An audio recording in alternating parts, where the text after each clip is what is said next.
Hello, welcome to Mock the Week. I'm Dara O'Brien. The news this week. With Tony Blair abroad, Gordon Brown was thrust into the limelight. In a keynote speech about Britishness this week, Brown said we should all have a flag in our gardens. And when we do, he'll introduce a new flag tax. Gordon Brown is rumoured to have made a deal at an Islington restaurant with John Prescott. Prescott agreed not to stand for leader so long as he could finish off Gordon's chips. The government's smoking bill sailed through the Commons this week. Under the new bill, you will of course be allowed to smoke in your own home. Although if a burglar breaks in, you have to stub it out because then it becomes his workplace. The ID card bill was also passed, but by a small majority. The government is keen to stress the benefits of ID cards, the prevention of international terrorism, controls on illegal immigration, and every time you get stopped by the police, you get nectar points. Also going through the Commons this week was the terrorism bill. Some civil liberties group have claimed that under the bill it could even be illegal to celebrate Guy Fawkes Night, or 5/11 as it's now known. US Vice President Dick Cheney shot a lawyer friend while quail hunting in Texas. The victim's name was Whittington, although sadly no one shouted, "He's behind you." Joining me tonight to work through a series of satirical games are six of the finest comedy performers. Andy Parsons, Rory Bremner, Greg Proops, Frankie Boyle, Hugh Dennis and Gina Yashery. Welcome to you all.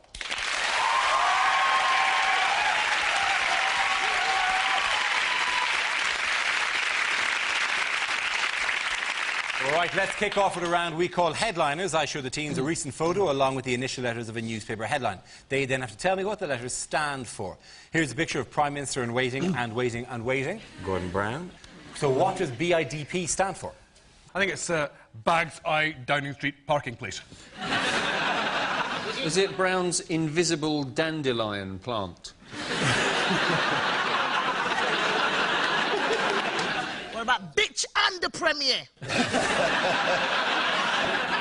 Brown dyslexic person is. Brown's Iraqi death punch. It's what he's using to fight against Tony Blair's Tiger style. I reckon it's the car advert, isn't it? Isn't it like, budget? It's definitely preferable. Definitely B is for Brown, but it's about taking on more work. What? Premiership. Yes. In dual premiership. Yes, it is, yeah. The answer I was looking for was Brown in dual premiership. Very good. Oh.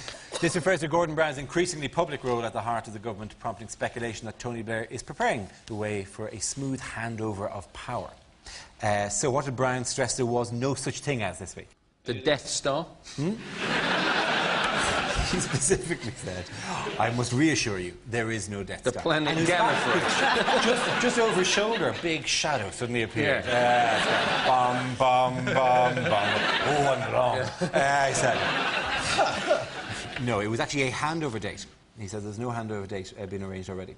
Am I the only one who detects a kind of will they, won't they sexual tension between these two?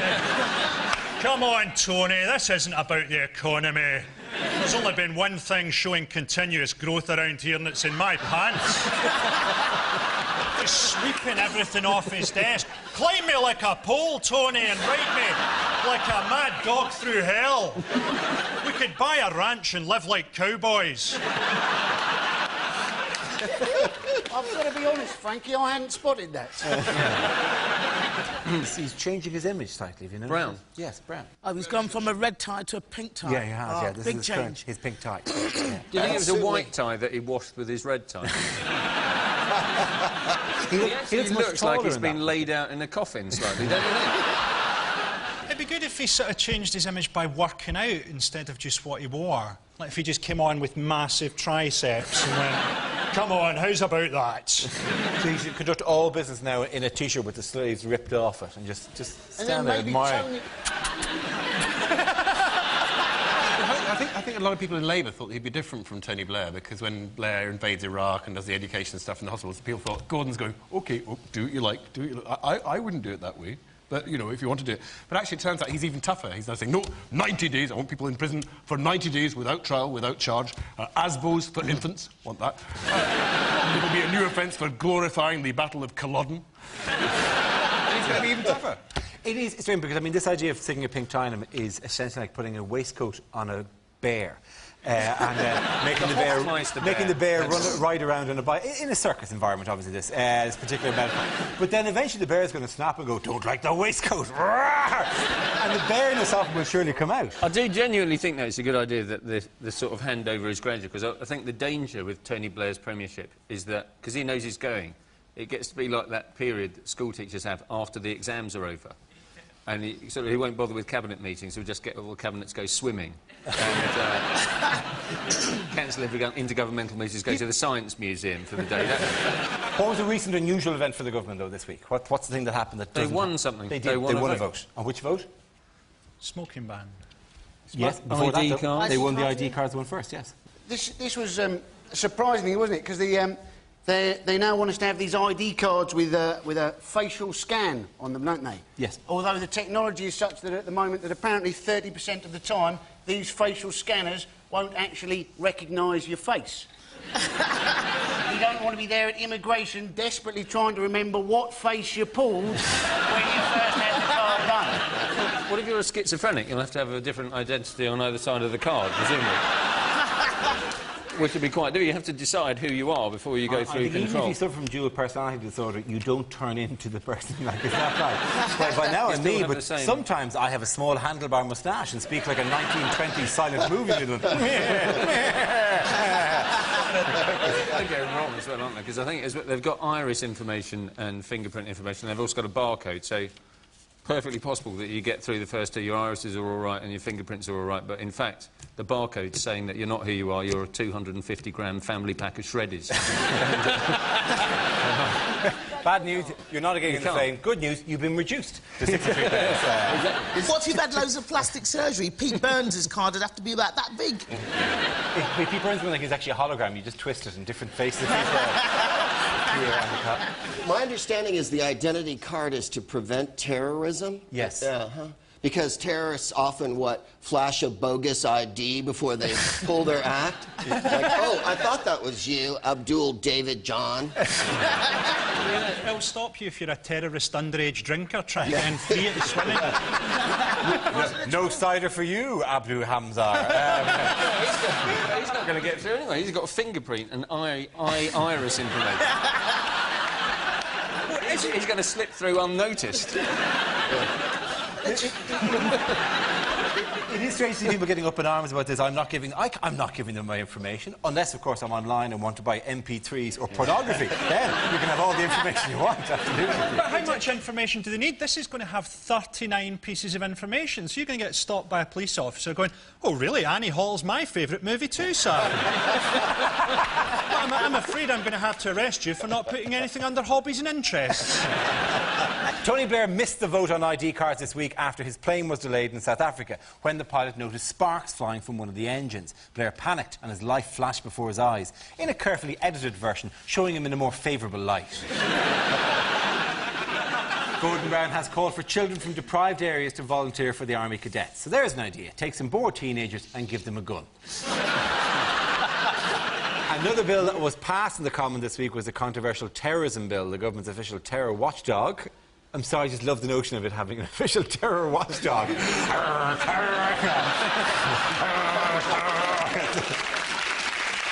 Sorry. Down, terror boy! Down, terror boy! According to the government's official terror watchdog, Fuddles... According to the government's official terror watchdog, there are up to 20 rogue imams in Britain, similar to Abu Hamza. Well, they should be easy to spot, then. I think the winner of that one has to be Frankie, Hugh and Gina.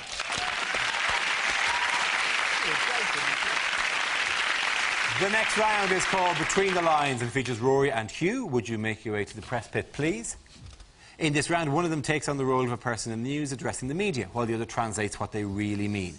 With a change of leader in the offing, Rory, you are Prime Minister Tony Blair, reviewing his years in Downing Street.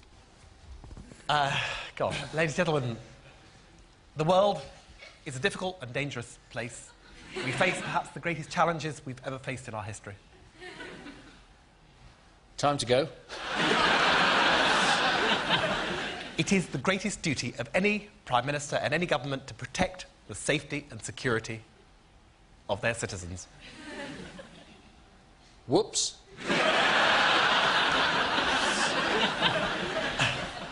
Prime Minister, I spend a lot of time lying awake at night, staring into the abyss.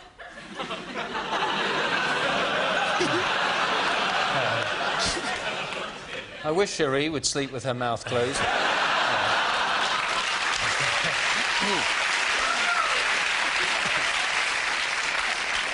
All right. Look, I know that people are just going on and on and on about when I'm going to step down.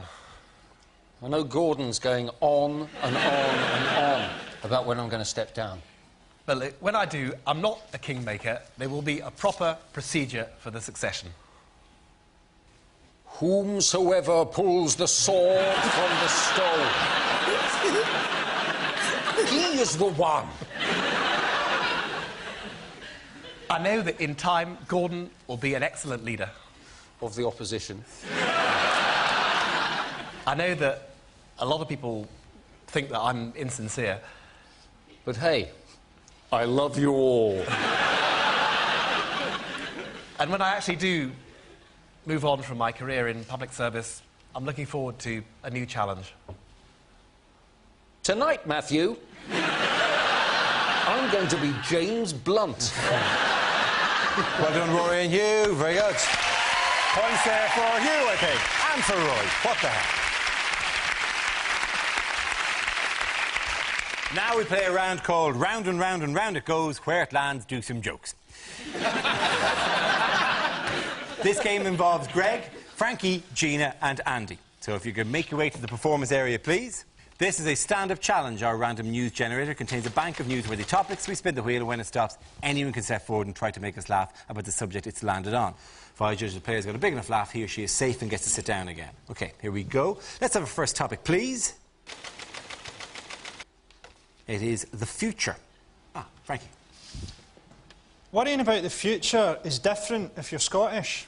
So, like, English people are worried about the euro coming in because they're worried about what it will mean for nationality and identity. And in Scotland, we're worried that they might close down Pound Stretcher.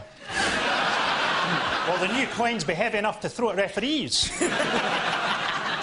You know, people worry about global warming, and in Scotland we think, about time. I don't know if you've been to Scotland, but you'll have noticed not a lot of Scottish people have wind chimes in their house. It'd be like having tinnitus. and the winter is a tremendously difficult time of year for Scottish men to get laid, because Scottish women wear so many clothes.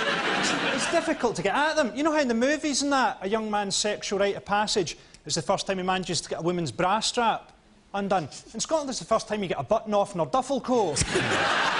Oh, just another 2 to go. Then I've got my hands on that fleece. It's layers up there. Having a gangbang in Scotland's like playing pass the parcel. Well done, Frankie. Frankie, sit down. Good man. Let's have another comedy topic, please. George Bush. Oh. OK, good man, Greg. I volunteer. I come from America, and our president is a man of strong beliefs. He believes in Jesus Christ the Lord. He believes there's no such thing as global warming. And he also believes that if you put a playing card in the spokes of your bicycle, it makes it sound like a jet engine. I'm always blown out that they let Bush meet other world leaders. It's such a good idea on paper. And then he meets the other world leaders. I'm always waiting for one of them to go, I'm sorry, could I talk to someone in charge? I didn't know you were going to send the Walmart assistant manager. I think you've done well enough. Let's give it up for Greg Page. Nothing but gold there. OK, that leaves with Gina and Andy. It's a tie-break. I'm going to pick one topic and you're both going to have a go on it. Let's spin the wheel. OK, the subject is crime. Gina, do you want to go first? Crime. I think this country's a bit too soft on crime. A burglar comes into your house, you're supposed to cook him dinner, tell him about the error of his ways, and if you're feeling really generous or feeling especially brave, put him under citizen's arrest. What if you're not a citizen? What are you doing in my house, stealing my stuff? I am putting you under citizen's arrest. Shut up, mate. You're not a citizen. I'm calling immigration. OK, then, take the video. Well done. Very good. But how will Andy do? Andy Parsons, come in. I would like to tell you, ladies and gentlemen, right, I don't wear any clothes in bed. That's all I've got on that one. The reason, of course, right, if anybody breaks in, I figure I'm a little more scary in the altogether than I would be if I was wearing my paisley pyjamas. Obviously, I'd be even scarier wearing a gimp mask. Going, I'm so glad you've broken in. I've been looking forward to this moment for many years. Very good. Well done, Andy. Andy's the winner. Jeannie, you may sit down now as well.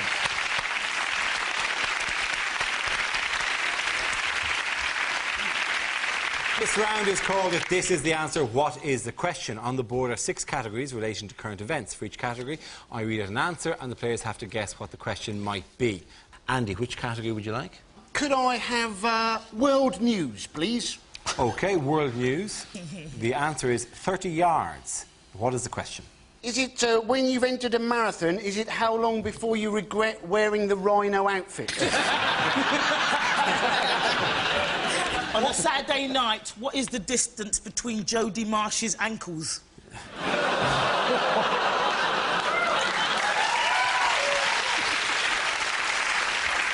Is it how much of a start should the British Army give Iraqi kids?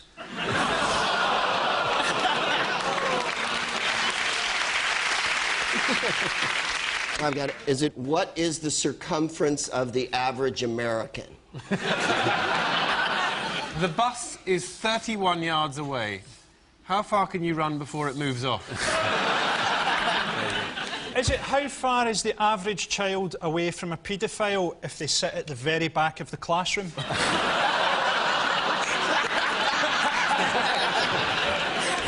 It's the distance at which Dick Cheney considers someone to be prey. This is the distance the guy was away, isn't it? It is essentially, yes, actually. The question is how far away was 78-year-old lawyer Harry Whittington standing when US Vice President Dick Cheney shot him? What's fantastic about it is that he's... You know, all American politicians of that stature have bodyguards. But Dick Cheney's bodyguards are going to have to throw themselves in front of other people. It shows how bad a shot Americans are. He shot him about 50 times and he's not dead. He's probably got it the wrong way around as well. Because normally American presidents get shot, don't they? And vice presidents get shot. He probably thinks that John F. Kennedy shot Lee Harvey Oswald in his drive-by shooting. I'm glad you could take time out to have fun over our tragedy. Yeah.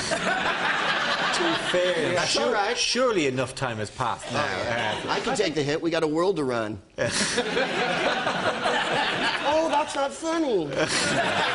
Oh, I see. I think it's good to see an American shooting the wrong guy and it's not a British serviceman.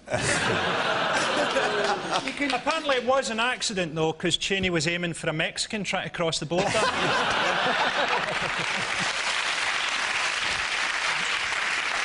You can always tell the difference between American politicians and British politicians, can't you? Because Reagan shot, Lincoln shot, Kennedy shot, Ruth Kelly hit by an egg. You know what happened? Yeah, he crept up. The bloke crept up behind him unexpectedly. No, he actually shot a bird. Whittington shot a bird. He went to retrieve his own bird and then walked up towards Cheney, holding the bird up in his hand. And presumably Cheney turned and went, "Bird!" and completely ignored the man holding the bird in his hand. There was a bird flying there somehow. I'm going to call him Dick Should Have Gone to Specsavers. The actual quote from one of the doctors was that they estimated that the amount of buckshot in Mr. Whittington was between 5 and 200 pieces of buckshot. More than 5, with less than 200. We can narrow it down that much. It looks to be the first time anybody has shot a lawyer and the lawyer doesn't sue. No, the one piece of good news is that even though he did shoot him in the face, Cheney has won the contract to rebuild it. The lawyer, Harry Whittington, is now doing as well as can be expected. That is, considering his head is mounted on a wall above Dick Cheney's fireplace. It's not known quite why the shooting occurred, although it did happen just after Harry Whittington sidled up to Cheney and whispered in his ear, "Have you seen Brokeback Mountain?" To be fair, Dick Cheney is a very experienced shot, and his last shooting accident was over 40 years ago when he was hunting quail on a grassy knoll in Texas. OK, the winner of that round, I'm going to give it to Greg, Rory and Andy. This next round is our version of Question Time called Ask the Politicians. I'll play the host. Andy and Frankie, you're members of the audience asking questions. If you could make your way, please, up to your seats. The rest of you will make up our panel. If you could draw in there. Thank you very much. Rory, you are the Duke of Edinburgh. Hugh, you're a spokesman for the Conservatives. Greg, you're a TV evangelist. Gina, you are playing one of those members of the public they bring on once every so often on Question Time. And can we have our first question, please, sir?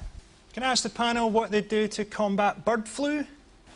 It hasn't yet reached America now, bird flu. It is in No, Europe. it hasn't. And the reason is our faith. It's not the enormous body of water between you and Asia. The enormous body of water that surrounds us was put there by the Lord to keep us separate from the evil flu that comes from other countries. A lot of the birds you'll find hold liberal beliefs. And I think that's what allows the disease into them. Are you saying the bird flu is a punishment from God? Oh, I'm not saying it's a personal punishment from God. I'm just saying those who get it know why. The Conservatives, where are you on this? Well, it's going to be very hard for me to adhere to, but I believe stay away from chickens and don't have sex with them. Or ducks or swans. I'm probably the only member of this panel who has my own personal swans. That belongs to my wife, you bastard! Yes, I've also had sex with your wife. You lucky chap, I haven't for about 60 years. Other than that, the only thing I can think of, really, is just fill Lake Windermere with Lemsip. As an ordinary member of the public, where are you on this? I think bird flu can probably be killed by frying it and put it in breadcrumbs like Kentucky Fried Chicken does. Well, of course, you can spray against it. Buckshot's the best thing, isn't it? Our vice president has been working hard on that. I think, possibly, the answer would be to give ducks ID cards. Another question there, please. Gentleman there. Yes, could I ask the panel, please, what do they think is the best way for parents to discipline their kids? Beat them! Beat them hard. Beat them every day. Don't beat them with anything. Shoes, belts, televisions, smaller children, anything. Yes.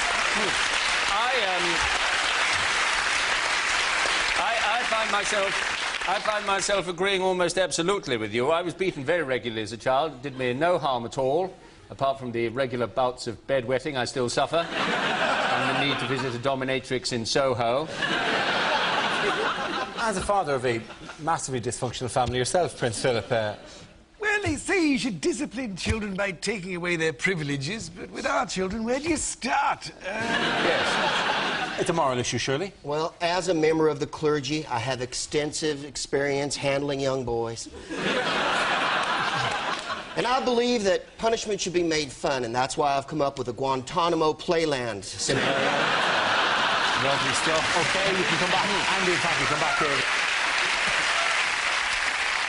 Points there for everybody. OK, our next round is called Scenes We'd Like to See. This is for everyone, so if you can make your way over to the performance area, please.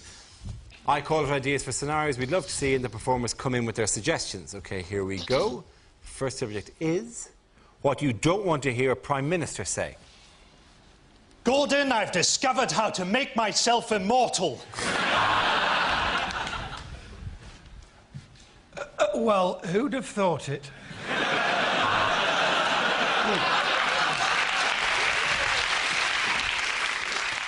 Unfortunately, we have received no such undertaking, and we are now at war with Wales.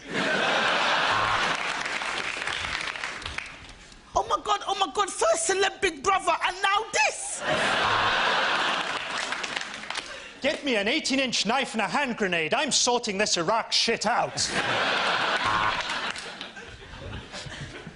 So, there were these two Muslims walked into a bar. Oh, Mr. President, you're hurting me.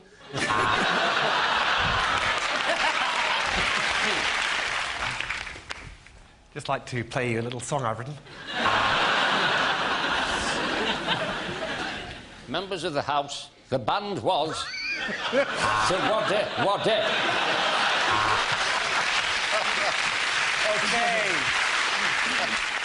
The next topic is in the week in which Tony Blair's plane was forced to land due to engine trouble, unsettling things to hear from the cockpit of a plane. Thank God we're flying. I'm too pissed to drive. We're about to experience a little bit of turbulence and then a lot of falling. This is the captain speaking. We're out at the moment. Please leave a message after the tone. Don't panic. Just think of it as landing more vertically than normal. Help me with my seatbelt, Abu. I can't do it with this damn hook.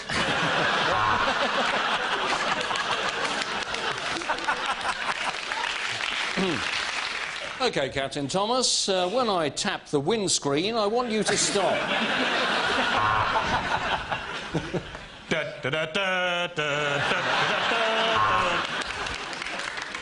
If you look out over the right wing, you'll see the burning remains of the left wing. Our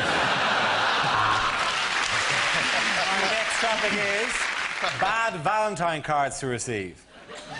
I want to bonk you senseless tonight.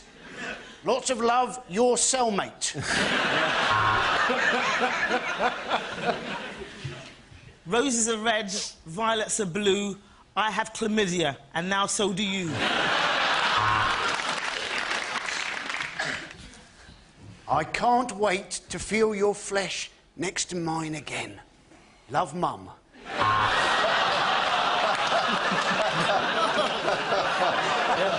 I will be as faithful to you as any dog, and come when you whistle.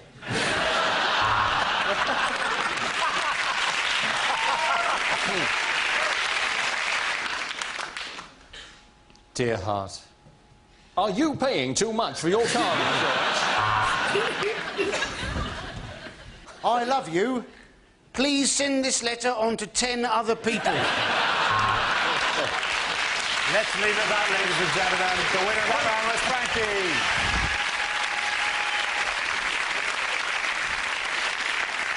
That's the end of the show. This week's winners are Greg Proops, Rory Browner and Andy Parsons.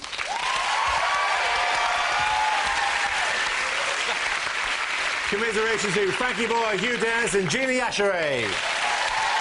Thank you for watching. Good night.